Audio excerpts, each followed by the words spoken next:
বাবারে। আরে সুভাষিস দা, কি ব্যাপার গো, কি হয়েছে, এরকম করছো কেন? পেটটা কুনিয়ে কুনিয়ে উঠছে। কেন? প্রচুর খাওয়া হয়ে গেছে, মাছ মাংস ডিম শুক্তো সব একসাথে বাবারে। এত খেলে কেন আজকে? আজকে ভাই ফোটা না, হ্যাঁ। ফোটার পর ফোটা, ফোটার পর ফোটা, ফোটার পর ফোটা। চন্দনে আমার কপালটা এতখানি ফুলে আলু হয়ে গেছিল। ওরে বাবারে। ও, তা কি ভাবছোটা কি? আমি খালি ভাবছি অন্য ভাইদের কি অবস্থা। হ্যাঁ, ওহ, তো চিন্তা ভাবনা কিছু করলে? আর চিন্তা ভাবনা কি বলবো কিছু? হ্যাঁ হ্যাঁ, বলো বলো বলো। জানি গাঁদাল পাতা বাটলে শিলে ভীষণ গন্ধ তার। জানি গাঁদাল পাতা বাটলে শিলে ভীষণ গন্ধ তার।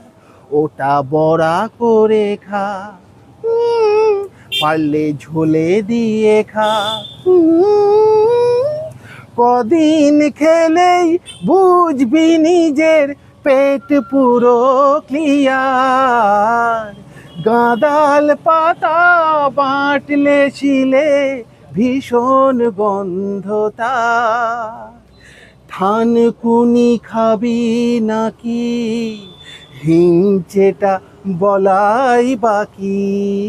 থানকুনি খাবি নাকি হিংচেটা বলাই বাকি। বেলে খেলে আগের রাতে পরের দিনে বুঝবি প্রেসার।